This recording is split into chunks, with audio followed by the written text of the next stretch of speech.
سارا نے جیسے ہی بیگ کے اندر جھانکا اس کے جسم میں جھرجھری دوڑ گئی۔ اندر ایک کٹی ہوئی بلی تھی، خون میں ڈوبی ہوئی۔ اس کے منہ سے بے اختیار چیخ نکل گئی، مگر اس سے پہلے کہ وہ پیچھے ہٹتی وہ شخص آہستہ آہستہ سرگوشی میں بولا، یہ تمہاری قسمت کا پہلا اشارہ ہے سارا، اگلا نمبر تمہارا ہے۔ اس کی سرگوشی میں ایک ایسی سرد مہری تھی کہ سارا کی ٹانگیں کانپنے لگیں۔ اس نے مڑ کر بھاگنا چاہا، لیکن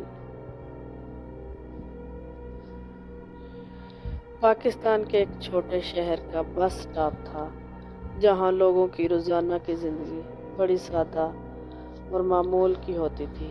یہ بس سٹاپ شہر کے ایک گلی کے قریب واقع تھا جہاں روزانہ صبح کے وقت لوگ اپنی معمول کی بسوں کا انتظار کرتے تھے تاکہ اپنی منزل کی طرف روانہ ہو سکے۔ یہ گلی بھی ہمیشہ پرسکون رہتی، مگر ایک دن کچھ عجیب ہو گیا۔ سارا، ایک نوجوان لڑکی، ہر روز اسی ہی بس سٹاپ پر آتی تھی تاکہ اپنی یونیورسٹی جانے والی بس پکڑ سکے۔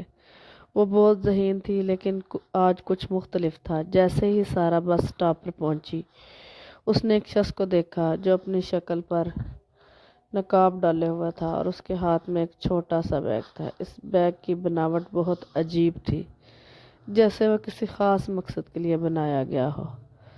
سارا نے فوراً اس شخص کو نظر انداز کرنے کی کوشش کی اور بس کی طرف دیکھنا شروع کیا، لیکن وہ شخص مسلسل اسے ہی گھور رہا تھا۔ اس کی نظریں سارا کو عجیب سا احساس دے رہی تھی۔ جیسے ہی وہ شخص سارا کے قریب آیا، اس کی سانسیں تیز ہو گئیں۔ اس کے قدموں کی آوازوں میں ایک نوع کی سنسنی تھی۔ تم سارا ہو نا؟ اس شخص نے اس سے کہا، اور سارا کا دل دھڑکنے لگا۔ وہ شخص بالکل معمولی نہیں تھا، اس کی آواز میں کچھ عجیب سا تھا۔ ہاں، مگر آپ کون ہیں؟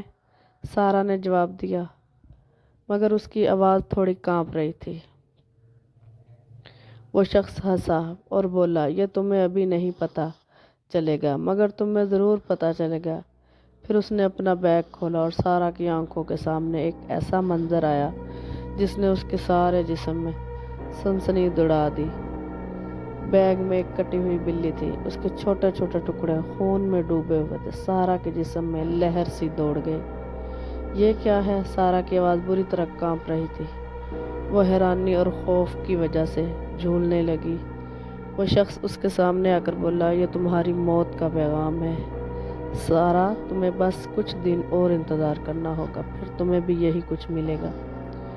سارا کا دل دھڑکنے لگا اور وہ فوراً پیچھے ہٹ گئی۔ یہ کیسی باتیں کر رہے ہیں؟ آپ کون ہیں؟ سارا نے خوف کے مارے پوچھا۔ تمہیں کبھی نہ کبھی پتہ چل جائے گا سارا، بس ابھی خاموش رہو۔ سارا وہاں سے دوڑنے لگی اور اس نے پیچھے مڑ کر دیکھا، وہ شخص غائب ہو چکا تھا۔ سارا نے بے ہوش ہو جانے کی حد تک دوڑنا شروع کیا۔ اس کی سانسیں تیز تھیں، ان کے دماغ میں یہ الفاظ گونج رہے تھے، تمہیں یہی کچھ ملے گا۔ وہ بہت خوف زدہ تھی، اس کے اندر ایک عجیب سی بے چینی پھیلی ہوئی تھی۔ اس دن کے واقعے کو دوبارہ سے چیک کیا، مگر کچھ بھی واضح نہیں تھا۔ گھر پر پہنچنے پر سارا نے پورے واقعے کو اپنے والدہ کے سامنے بیان کیا۔ اس کی ماں نے اس کی باتوں کو محض ایک غلط فہمی اور خوف کا اثر کہہ کر بات کو ٹال دیا، تاہم سارا کی حالت کچھ اور ہی تھی۔ اس کا دل ہر وقت خوف سے دھڑکتا رہتا تھا۔ اس شخص کی آواز ہر وقت اسے آس پاس دائیں بائیں سنائی دیتی، اور بلی کے ٹکڑوں اور اس کے کہے ہوئے الفاظ کو وہ بھول ہی نہیں پا رہی تھی۔ وہ شخص کہاں سے آیا تھا؟ اس کا کیا مقصد تھا؟ یہ وہ سوالات تھے جن کا کوئی جواب ہی نہیں تھا۔ سارا اب وہی سوالات ہر جگہ تلاش کر رہی تھی۔ کیا وہ شخص زندہ ہے؟ کیا اس کا پیغام سچ تھا؟ اس کے ذہن میں وہ خوفناک منظر بار بار آتا۔ وہ کبھی بھی سکون سے نہیں رہ سکی۔ وقت گزرتا گیا۔ ایک دن سارا کو وہ شخص پھر نظر آیا، لیکن اس بار اس کا چہرہ مکمل طور پر نظر آیا۔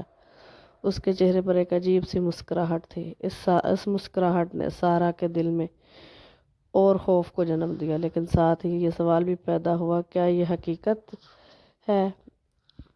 اب تک سارا کے ذہن میں یہ سوالات اور خوف اس دن سے گونج رہے ہیں جب اس نے پہلی بار اس شخص کو دیکھا تھا۔